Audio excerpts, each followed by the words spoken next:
Boa noite a todos. Sejam todos bem-vindos nesta sexta-feira, né? O tema que a gente vai trabalhar hoje está dentro do Evangelho segundo o Espiritismo, capítulo 25, Buscai e achareis. A gente vai falar sobre todo o capítulo. Esse capítulo está dividido são 3 subitens. Ajuda-te a ti mesmo, que o céu te ajudará. Observai os pássaros do céu e não vos afadigueis pela posse do ouro. Esse capítulo, basicamente, ele vai falar da gente da lei do trabalho, lei do progresso, bens materiais, bens, conquistas espirituais. E a gente vai trabalhar isso nos próximos slides. E os 3 itens, eles têm passagem do Cristo, né? O Cristo sempre deixou as suas lições, e o Evangelho segundo o Espiritismo traz essas lições e explica sobre a ótica do mundo espiritual, dando razão, e a gente vai ver isso no final do estudo, né? O Espiritismo é considerado o Cristo redivivo. A gente vai ver isso mais para o final do estudo. E a primeira passagem está em Mateus, capítulo 7, de 7 a 11. Jesus pergunta assim: qual o homem dentre vós que dá uma pedra ao filho que lhe pede pão? Ou se pedir um peixe, dá-lhe uma serpente?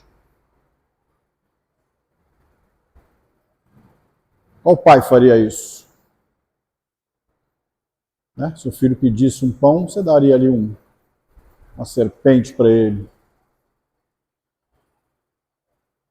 Ora, e aí ele completa uma lição fantástica.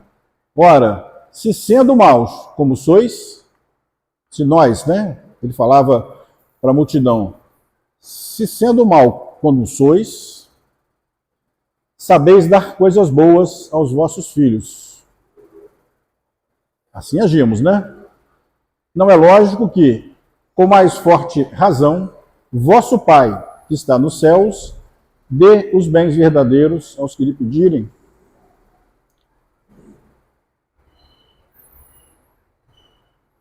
Será que se nós que somos maus damos coisas boas para os nossos filhos, Deus, que é Criador supremo de todas as coisas, né? Como diz a nossa primeira pergunta do Evangelho, Criador de todas as coisas, soberano, bom e justo.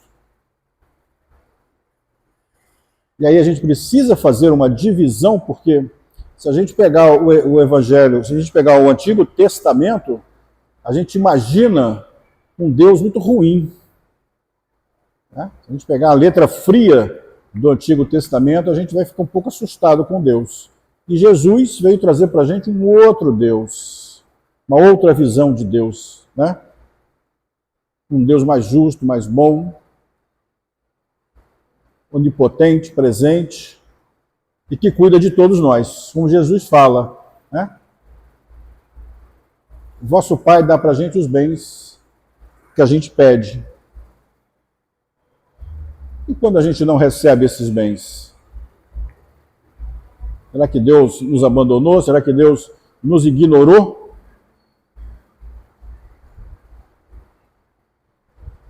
Quantas vezes os nossos filhos pedem os seus presentes, pedem alguma coisa, e a gente fala assim: meu filho, isso vai ser ruim para você. Esse presente vai fazer mal para você, o que você está me pedindo não é legal, não é bacana.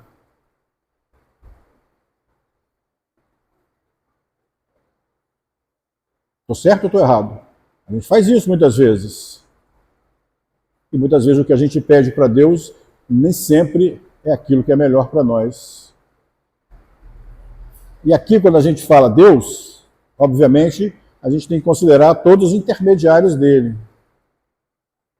Nossos amigos, né, o Dr. Sérgio citou aqui os nossos anjos protetores, a gente tem os anjos na nossa casa, os nossos anjos que estão conosco 24 horas, nos ajudando, nos orientando. Então, nem sempre aquilo que a gente pede, a gente vai obter.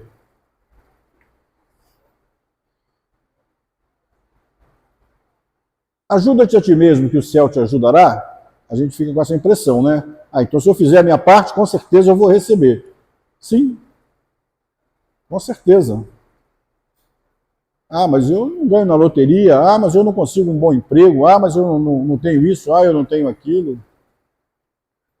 E aí a gente fica preocupado com as coisas materiais sem nos preocupar com as coisas espirituais. Essa frase é o princípio da lei do trabalho e, por conseguinte, lei do progresso. Trabalhou, a gente progride. Isso é uma lei. Faz parte das leis naturais. Você trabalhou, você progride. Isso é consequência. E ele completa, porquanto é filho do trabalho, visto que este põe em ação as forças da inteligência. E aqui, né, o Espírito de Verdade que coordenou a codificação, aqui já não é a citação de Jesus, já é o desenvolvimento do tema, né, dentro do assunto, ele coloca que o trabalho, o progresso, faz com que a gente desenvolva a nossa inteligência, produza, cresça. Né? A gente vai ver isso ao longo dos slides. Na infância da humanidade, o homem só aplica a inteligência na sua sobrevivência. E aí ele se refere a gente lá atrás, quando o nosso planeta ainda era um planeta bem no início. Né? Quando a gente ainda era um planeta bem precário, muita coisa. Deus, porém, né, naquela época, a gente só agia para sobrevivência. Então era para comida, era para matar, era para guardar o seu lugar. Quase 90% só de inspiração. A inteligência ainda estava aquém daquela. No entanto, Deus deu para nós mais do que ele otorgou ao animal. Na nossa criação, né, aqui no planeta Terra, nós recebemos um pouco mais do que os animais. Os animais são racionais. Escuta, são irracionais. Nós recebemos a razão já naquela época em que a gente estava no planeta, bem no início do nosso planeta. E aí a gente foi desenvolvendo toda essa lição, porque otorgou Deus o nosso desejo incessante do melhor. E a gente traz desde aquela época até hoje. Os nossos horizontes de vida são sempre para a gente buscar o melhor. A gente busca o melhor carro, a melhor comida, a melhor casa. Né? A gente vem fazer um estudo, procura fazer o melhor estudo. A gente frequenta a casa, procura fazer o melhor para a casa, o melhor de assistência. Né? E a gente está falando da casa espírita, mas isso é toda a sociedade. Se a gente vai para o nosso trabalho, a gente procura fazer o melhor, ser o melhor funcionário possível dentro daquilo que a gente trabalha. Então, esse desejo incessante de melhor, ele é nato de cada um de nós. E por isso, lá atrás, né, a gente saiu da, eles chamam de selvageria, para a racionalidade. Porque a gente tem essa necessidade de melhorar. E o homem veio evoluindo disso, né? E ele coloca ainda que o desejo de melhorar os leva às descobertas, às invenções, ao aperfeiçoamento da ciência, porquanto é a ciência que lhe proporciona o que lhe falta. Pelas suas pesquisas, a inteligência se lhe engrandece e o moral se depura. Então esse desejo nosso, se a gente fizesse aí uma linha do tempo, quantas coisas não foram inventadas desde que o mundo foi criado? Inúmeras. Luz. É só a gente entender que o que não é criação de Deus é criação dos homens. Então a luz foi desenvolvida pelos homens, criada, e as invenções foram várias, pela necessidade de melhorar. Esse desejo é incessante, e graças a Deus. Nós temos pesquisadores, cientistas de longo tempo. Né? Imaginem se a gente tivesse aceitado naquela época, a teoria de que a Terra é plana. A gente corria o risco de morrer, né? De ir lá e cair. Mas esse desejo incessante de melhorar faz com que nós evoluamos sempre, buscando sempre coisas novas. Nos nossos trabalhos, nas nossas atividades, nas nossas situações que a gente vive no cotidiano, a gente busca essas invenções. Nós temos duas artesãs aqui que estão sempre buscando novidades, melhorar o trabalho. E cada um de nós faz isso. Né? Doutor Sérgio, como médico, o senhor vai estudar até quando na vida? A gente chama de ad eternum, né? Porque são sempre novidades que chegam no campo, né, da medicina, da ciência, novos remédios, novas situações. E isso vale para qualquer um, os engenheiros. Aí a gente fala assim, mas o auxiliar de serviços gerais, o gari que varre rua, esse não precisa aperfeiçoar. Sim. Ele tem novos equipamentos que vão chegando para ele. Então todos, sem exceção, todos nós vivemos esse desejo de melhorar. E aí a gente vai buscando esse aperfeiçoamento da ciência para que a gente se aperfeiçoe moralmente, como ele fala aqui. Ó. A inteligência se engrandece à medida que a gente vai estudando, desenvolvendo, e a tendência é que o nosso moral também se eleve, que a nossa evolução aconteça. E aqui ele já fala, né, como eu falei da selvageria, a civilização, a necessidade do corpo, ele sucede ao do espírito. Depois do alimento material, precisa ele, né, nós, do alimento espiritual. É assim que o homem passa da selvageria à civilização. Aqui ele era instinto puro, né, e vai chegando na civilização, a evolução do tempo. Por isso a frase, buscais e achareis. A gente vai sempre buscando e vai sempre achando. Buscando coisas novas, achando coisas novas. Buscando coisas novas, achando coisas novas. Então essa evolução, né, é material, porque ela não tem como não ser material.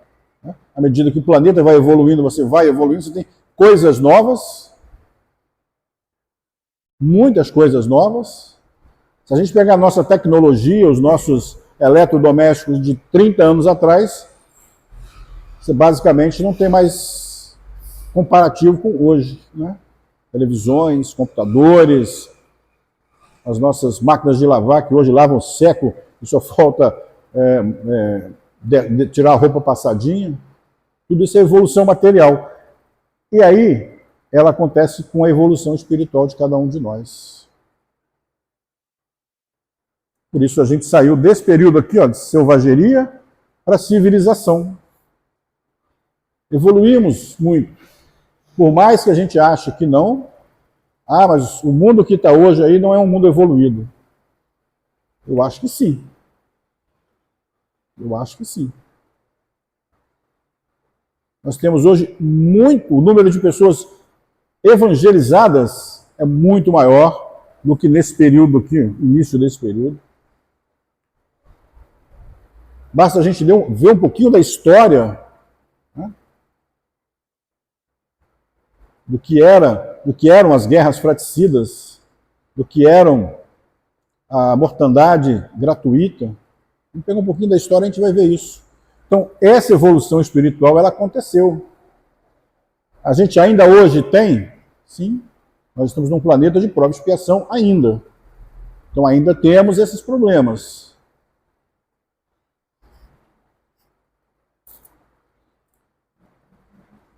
É imperceptível mesmo o progresso que cada um realiza individualmente no curso da vida, como eu falei. E às vezes a gente não percebe. Eu não estou nem falando aqui de uma encarnação para outra. Se a gente pegar essa encarnação, o que a gente era há 20 anos atrás, 30 anos atrás, nós somos hoje pessoas melhores. Buscamos coisas melhores. Haja vista que hoje, uma sexta-feira, né, que o pessoal chama de Dia Internacional da Chinelada, estamos dentro de uma casa espírita buscando conhecimento. Isso é evolução. A gente precisa refletir sobre isso. Evoluímos gradativamente. E ela é individual. Cada um de nós somos um indivíduo. Eu sempre falo isso, eu não posso evoluir por ninguém, eu posso evoluir por mim mesmo. Mas eu posso ajudar as outras pessoas a evoluir? Sim. Como? Sendo exemplo, fazendo as coisas boas, sendo bom, sendo justo. E aí quem está nos olhando vai falar assim, caramba, ele está tentando mudar, ele está se esforçando para se tornar uma boa pessoa. E isso não é vindo aqui para frente fazer palestra. É a nossa rotina diária. Nos nossos lares, onde ali nós estamos recebendo espíritos que estão reajustando conosco, às vezes somos colocados ali para ser esse ponto de equilíbrio, e muitas vezes falhamos. Recebemos, às vezes, espíritos que têm divergências conosco de vida passada. E aí a gente tem que ter esse senso, né? Usar essa evolução que a gente tem, todos nós as temos, independente aqui do momento de cada um, todos nós temos essa evolução, todos nós temos o lado bom do coração. Essa evolução individual, né? É porque ela é imperceptível, a gente acha que a gente vai virar santo da noite para o dia. Não. Uma outra coisa que eu sempre falo, se um dia chegar numa casa religiosa, né, uma casa espírita ou qualquer casa religiosa, se assim, olha, você passar a frequentar aqui a casa espírita, a Fundação Espírita, você vai sair daqui um anjo. Fujam, porque estão te enganando, isso não acontece. É gradual, é imperceptível praticamente. A gente, para perceber essa evolução, a gente tem que parar. Aquele momento em que a gente faz as nossas orações diárias, né, à noite ou de manhã, para quem faz de manhã ou à noite, e perceber que a gente está evoluindo. Sim, sim. Somos pessoas melhores, estamos buscando isso.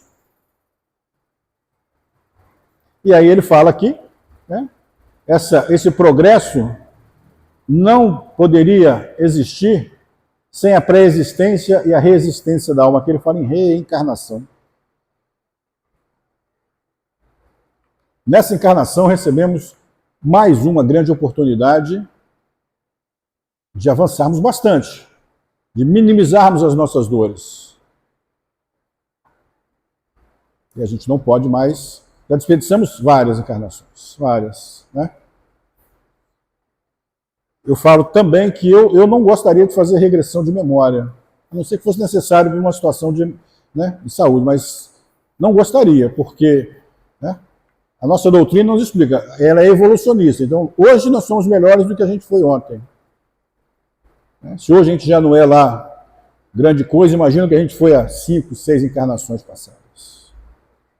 Então deixa lá, guarda lá, porque a gente não vai mudar o que já fez, mas a gente pode daqui em diante mudar a nossa história, né? A gente recebe uma página em branco todos os dias para escrever ali a nossa história. Depende de cada um de nós. O que a gente tem registrado das vidas passadas, que os erros que a gente cometeu sirvam de lições. A gente não continuar cometendo os mesmos erros. Porque isso é registrado. No nosso HD fica registrado isso, né? Ele continuando, né, os nossos amigos espirituais colocam: você procura e acharás, trabalha e produzirás. Dessa maneira será filho das tuas obras. Trarás dela o mérito e será recompensado, de acordo com o que haja feito. Como eu falei, como ele lembrou aqui de reencarnação, que a gente colhe hoje, que a gente recebe hoje, a gente plantou lá atrás. Ó, nós somos filhos das nossas obras. Se a gente não fez boas obras, a gente não vai ser recompensado. Isso é básico, né? De novo, uma lei natural. A gente chama de lei de causa e efeito.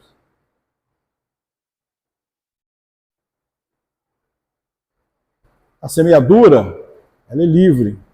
A gente pode plantar o que a gente quiser. Para isso Deus nos deu os livre-arbítrio. Eu posso fazer o que eu quiser. Isso não existe tolimento. Nós somos livres, espíritos livres para fazer o que eu quiser. Para semear o que eu quiser. Mas a colheita é obrigatória. Então o que eu plantar eu vou colher. Isso é lei, natural. Lei de causa e efeito, que não é nenhuma lei religiosa. Então, para a gente ser bem recompensado, vamos fazer boas obras. E não esperem que a gente faça grandes obras. Nós não vamos fazer grandes obras. A gente começa com as pequenas obras.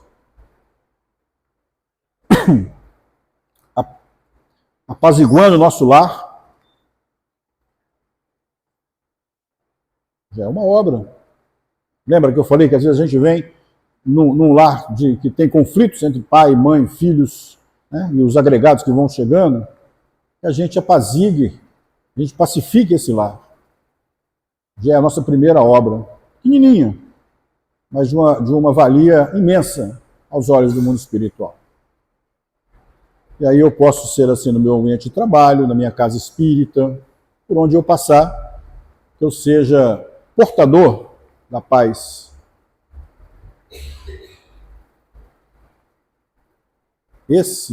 Essa é uma das nossas missões aqui na Terra. Temos condições de fazer isso? Sim. Temos conhecimento para isso.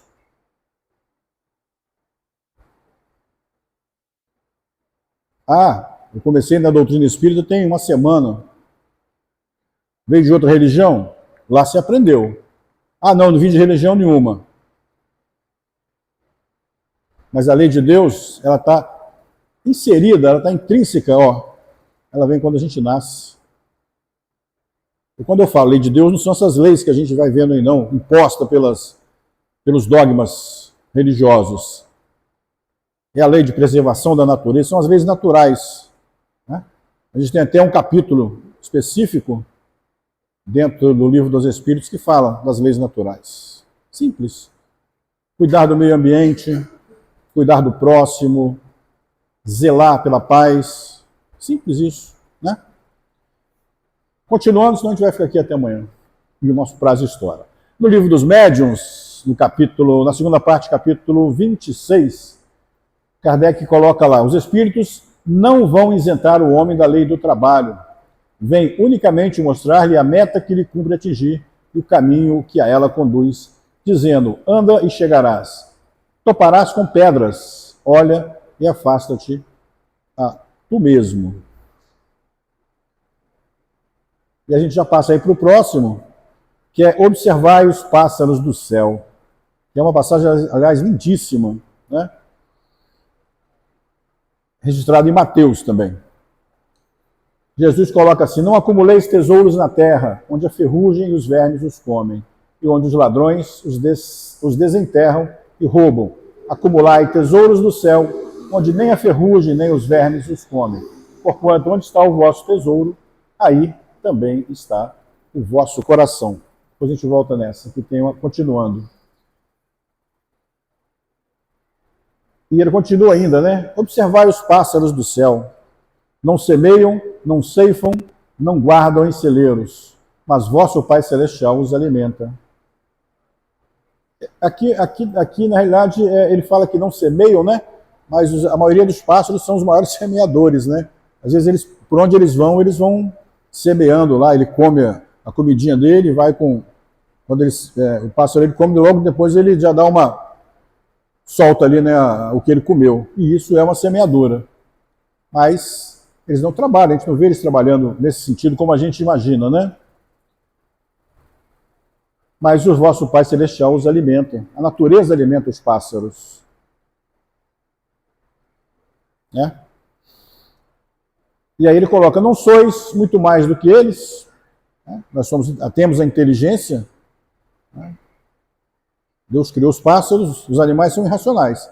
E a gente teve uma coisa muito a mais, né? Que é a nossa inteligência. E ele ainda coloca, nem Salomão, em toda a sua glória, jamais se vestiu como um deles. E assim, os pássaros realmente são bonitos, né? Só para contextualizar, Salomão foi, acho que o terceiro, se não estiver enganado, o terceiro rei de Israel. Foi o que mais é considerado era o homem mais inteligente, né, daquela época, e foi o que desenvolveu, fez a Israel, assim, no campo material, né? Mas logo depois, inclusive, ele se perde, né, no campo material, mas Israel foi, assim, deslanchou. Então, assim, era opulência, né?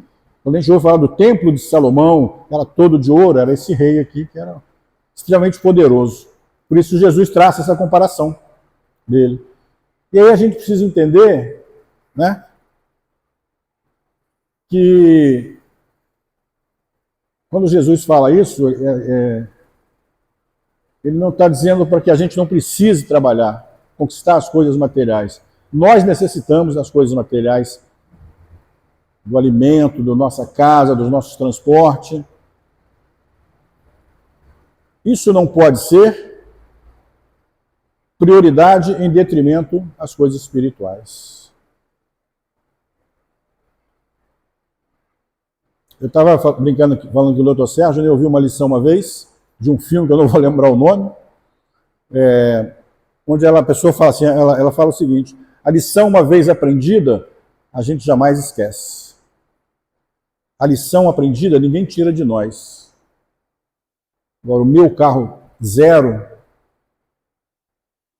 que eu trabalhei para comprar e às vezes abri mão de convivência da minha família para conquistar esse carro, uma hora o bandido leva, uma hora vem a chuva leva, ele é transitório. As coisas espirituais não. Por isso ele fala lá atrás, né? Voltei. Por isso ele fala aqui, ó, não acumuleis tesouros na terra, onde a ferrugem vai comer. Quem mora lá na beira da praia, então, sabe o que eu estou falando, a ferrugem fica comendo seu carro, seus eletrodomésticos, tudo isso leva. Agora, o que você adquiriu de conhecimento, até pouco tempo atrás, enquanto a gente não conhecia a doutrina espírita, a gente achava que com a morte tudo se perdia. Agora, como a gente sabe que o espírito continua, a gente leva por toda a eternidade. Todo conhecimento, ele vai por toda a eternidade, né? Então, quando ele fala isso, ele não está incentivando a gente a não trabalhar, e a gente vai falar mais na frente isso. Essa citação aqui eu achei interessante, né? Está em Provérbios 10, 3, é o Antigo Testamento. Lá ele coloca assim, o Senhor não deixa o justo passar fome, mas frustra a ambição dos ímpios. E aí ele coloca aqui, ele quer colocar aqui, que Deus vai sempre nos amparar, sempre. Jamais vai deixar o justo passar fome. Olha a colocação. O justo passar fome.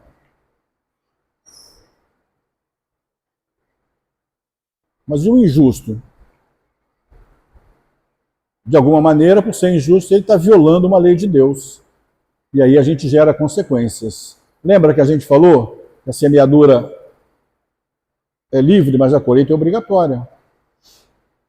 Então, quando a gente vê alguns povos, algumas pessoas estão passando extrema necessidade, ali por trás daquilo ali tem toda uma história que a gente não sabe. Mas é importante lembrar que se isso chegou até a gente, né, chegou a cada um de nós, é porque a gente precisa ajudar. A gente não vai desamparar. Porque aí nós estaríamos saindo da categoria de justo. Se aquela situação, né, chegou para cada um de nós aqui, individualmente, ou em coletivo, ou aqui na nossa casa, a gente tem a obrigação de ajudar. Jesus fala isso. Quando fizeres por um daqueles meus pequeninos, está fazendo por mim.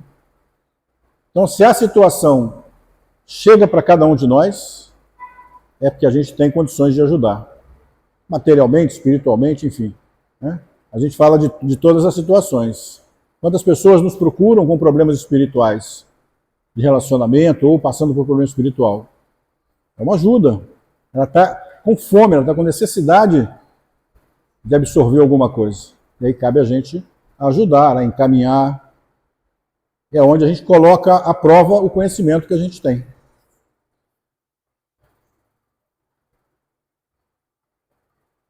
Ainda dentro dessa lição, ele coloca: buscai primeiramente o reino de Deus e sua justiça, e todas essas coisas nos serão dadas por acréscimo. E aí eu lembro que a gente fez um estudo na segunda-feira, chamado Vida Futura, que Jesus fala sempre nesse reino de Deus, que não é desse mundo. O reino dele não é desse mundo. É sempre no futuro. E se a gente fizer coisas boas, bater nessa tecla de novo, vamos receber coisas boas.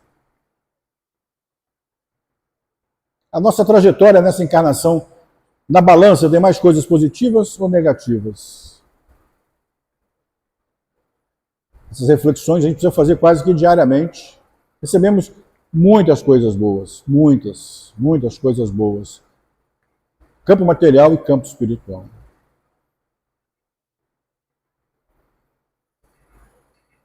E mesmo quando estamos numa necessidade material, aquilo é uma lição que a gente precisa aprender. Precisamos tirar daquilo ali uma lição. E quando passamos por um problema espiritual, mesma coisa. Precisamos entender que, de alguma maneira, a gente não foi justo em alguma vida ou outra encarnação, e a gente precisa reparar esses erros. Lembrando que isso não é castigo. Aquele Deus que castigava fica no Antigo Testamento. O Deus que a gente conheceu após Jesus é um Deus bom, soberano e justo, que nos dá a oportunidade de reencarnar. Imagina se a gente cometesse uma falha e não tivesse a chance de reparar. Aí se ficaria no que eles chamam de pena eterna, sofrendo eternamente? Não, para isso a gente reencarna. Então, reencarnação, gente, não é punição. Por mais que a gente passe por momentos difíceis, de doença, né? Familiares, família em desalinho, isso é oportunidade da gente reajustar a nossa vida. Por isso a gente precisa fazer essas reflexões diárias. Ele coloca, está lá em Mateus também, né? Assim, pois, não vos ponhais inquietos pelo dia de amanhã. E a gente fica inquieto pelo dia de amanhã, né? Como a gente fica? Nossa, mãe. Inclusive, isso aqui, né, que a gente pode classificar como ansiedade, o Dr. Sérgio pode até me confirmar, é um dos maus do século, né, Dr. Sérgio? A ansiedade. Isso aqui é ansiedade, ó. Não vos ponhais inquietos pelo dia de amanhã. Como a gente é inquieto pelo dia de amanhã. Se eu vou fazer uma prova de vestibular, tem gente que não consegue fazer. Ah, eu tenho alguma coisa para fazer amanhã. A gente fica numa ansiedade, né? Costuma nem dormir às vezes, esperando o dia seguinte. Então ele fala: não ponhais inquietos pelo dia de amanhã, porque o amanhã cuidará de si. A cada dia basta o seu mal. Vamos serenar os nossos corações, acalmar. Interpretando essas palavras, né, como a gente falou, seria negação de toda a providência. Como ele falou lá dos pássaros, mas na realidade isso é uma alegoria da providência. Que Jesus falou para a gente que Deus nunca nos abandona naqueles que confiam nele. E aí essa oração direcionada a Deus, ela não é piegas, ela é verdadeira. A gente precisa confiar em Deus. Como todo pai que quer o bem para o filho, a gente viu lá no início, Deus quer o nosso bem. Mas algumas vezes não foi necessário o corretivo no filho? Eu ia falar do puxãozinho de orelha, mas hoje não pode mais puxar a orelha, né? Você tem que ir só na palavra. Mas o puxãozinho de orelha, aquele ajuste no filho, sempre foi necessário. E todos nós fizemos, pai, mãe, avós, né? E assim Deus faz com a gente. E por isso os filhos confiam na gente, porque eles sabem que nós vamos estar ali para ajudar. Deus conhece as nossas necessidades e a ela provê como necessário. O homem, nós, porém insaciável nos seus desejos, nem sempre sabe contentar-se com o que tem. O necessário não lhe basta, reclama o supérfluo.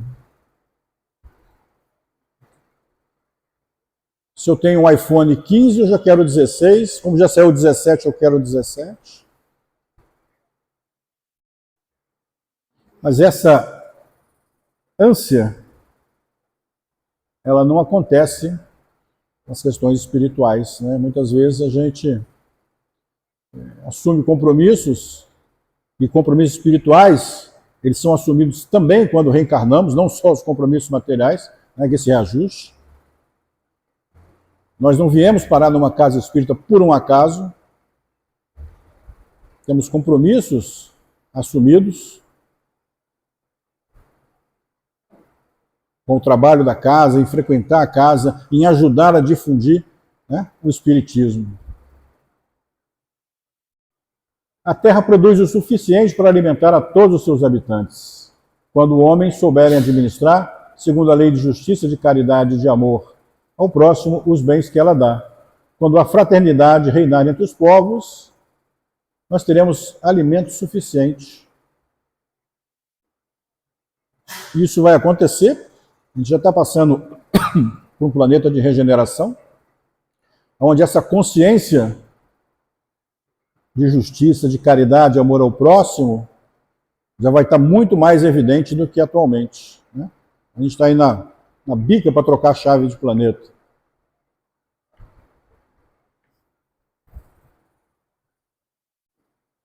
A caridade e a fraternidade não se decretam em leis. A gente nunca viu uma lei dizendo assim, você é obrigado a fazer a fraternidade, você é obrigado a ser fraterno. Não está em leis. E sem uma e a outra, se não estiverem no seu coração, o egoísmo aí sempre impera.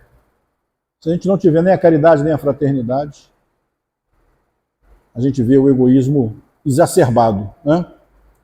Sempre o eu primeiro.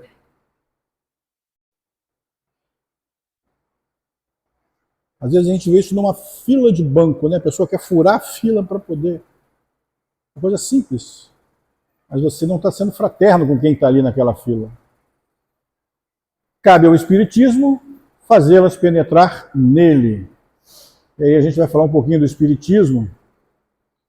Aqui nós temos as cinco obras básicas. A importância do Espiritismo na divulgação cristã reside na sua proposta de restabelecer o cristianismo em sua forma mais pura e simples, focando nos ensinamentos morais de Jesus e desmistificando pontos doutrinários que se tornaram dogmáticos ao longo dos séculos. Essa é uma das nossas missões, a divulgação do Espiritismo.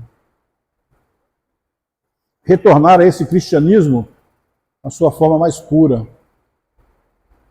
Primeiros anos de Jesus, aonde ele não discriminou, não criou religiões, religião A, B, C ou D, que dividem os homens, né?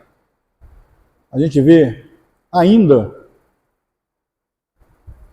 2026 anos depois, intolerância religiosa.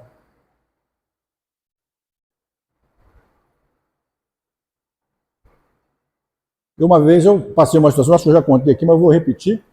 Eu trabalhava lá no centro de Angra, e um amigo que a gente ia junto daqui para lá, Parque Mambucaba para lá, uma vez ele falou assim, ele é de outra religião, e aí ele recebeu dois amigos lá no escritório, e ele me apresentou assim, os amigos dele, esse é o Rogério, apesar de espírita, é gente boa. Essa foi a colocação dele. Foi assim, de uma naturalidade, mas a gente vê que há uma intolerância que não é explícita, ela é intrínseca nas pessoas ainda. Apesar de espírita, ele é gente boa. Aí eu nunca comentei nada, porque eu acho que não vale nem a pena, né? Não vi maldade nisso, mas é uma coisa que a gente traz arraigado de outras vidas, né? Quando se matava por não ter a mesma religião, se a gente pegar, preciso finalizar, a gente pegar... caramba, fugiu. Cruzadas, como é que foi lá? Inquisição? Os judeus eram marcados com um X, porque eles eram de outra religião. E não faz muito tempo atrás, né? 1400, 1500 e pouco, por aí. Tem muito tempo atrás, 600 anos atrás, talvez. Eles eram marcados com X porque eles eram de uma outra religião. Naquela época, a Guerra Santa, as Inquisições, as Cruzadas da vida faziam isso, né? A gente ainda vê isso hoje? Sim. Às vezes a gente vê intolerância com os nossos amigos da Umbanda, dos outros segmentos religiosos, que são apedrejados, vão nos centros e derrubam. Então a gente precisa superar isso.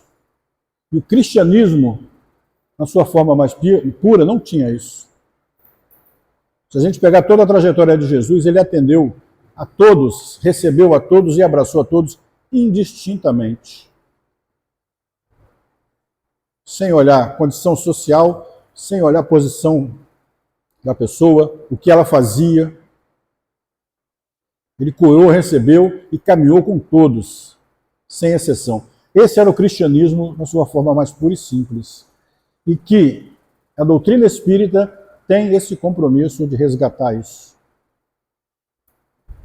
E quando eu falo doutrina espírita tem esse compromisso, somos nós que assumimos compromisso no mundo espiritual de estar aqui, frequentando a casa espírita. Porque divulgar a doutrina espírita não é vir para frente e falar. É nas nossas ações. É colocar em prática tudo que a gente tem aprendido da doutrina espírita. As principais contribuições do Espiritismo para a divulgação cristã. Quando questionarem você o que o Espiritismo fez para ajudar na divulgação cristã, essas cinco bases aqui. Ó. Consolador prometido por Jesus, ele falou que mandaria para a gente um Consolador, e a doutrina trouxe para cada um de nós o consolo. De que a vida não acaba, de que as dores que eu estou passando aqui não é culpa de ninguém, é culpa minha, que só eu posso resolver isso. Isso traz um consolo, né? Foco no Evangelho e na moral cristã. Em momento nenhum livro desses aqui, né? E aí eu vou estender as obras complementares, desdiz o Evangelho e a moral cristã. Momento nenhum. Se tiver algum item daqui em desacordo, eu desconheço. Não sou um profundo conhecedor de cabo a rabo, mas o que eu já li e estudei até hoje não tem. Racionalização da fé não é mais aquela fé em que o que o líder religioso fala, eu tenho que, sim senhor, é isso mesmo. A gente consegue questionar, então a gente tem que aceitar, desde que eu entenda racionalmente a explicação. E a doutrina, ela traz isso para a gente. A valorização da reencarnação, como eu falei, não é castigo. Reencarnação é bênção. Entendamos isso, para nós não desperdiçarmos mais uma encarnação. Estamos recebendo essa oportunidade. Sempre, ao frequentar a nossa casa espírita, ao estudar a doutrina espírita, estamos recebendo essa oportunidade de valorizar essa reencarnação. E a gente não pode, em momento nenhum, abrir mão disso aqui, tá? Ó. Jesus, ele é nosso modelo e guia. A gente não pode ancorar a nossa fé em um de nós. Ah, mas o Chico Xavier era, ah, mas o Divaldo era, ah, mas o Rogério era, mas Ciclano era. Somos seres encarnados e falíveis. Esse aqui tem que ser sempre o nosso guia e modelo. Sempre, sempre, sempre. Por isso a gente precisa ter as lições de Jesus viva nos nossos conhecimentos. Precisamos ter bastante conhecimento disso para que a gente pratique e a gente não erre continuando errando. Porque se a gente colocar ele como modelo e guia, fazer o que ele fazia, ele fala isso pra gente. O que ele fala pra gente? Vocês podem fazer o que eu faço e muito mais. E muito mais. Né? Ele fala isso pra gente. Está tudo no Evangelho. Se a gente estudar bastante o Evangelho, e aí a gente pode estudar a doutrina espírita, porque ela não foge da moral cristã em momento nenhum. Vou encerrar, porque já está na nossa hora. Queria agradecer o carinho de vocês, a vibração positiva. Obrigado mais uma vez, que a gente possa retornar aos nossos lares em paz, né? Passar um bom fim de semana. E segunda-feira tem palestra de novo. Não é minha não sei nem de quem é, mas vamos prestigiar os nossos oradores. Tá bom, gente? Obrigado mais uma vez.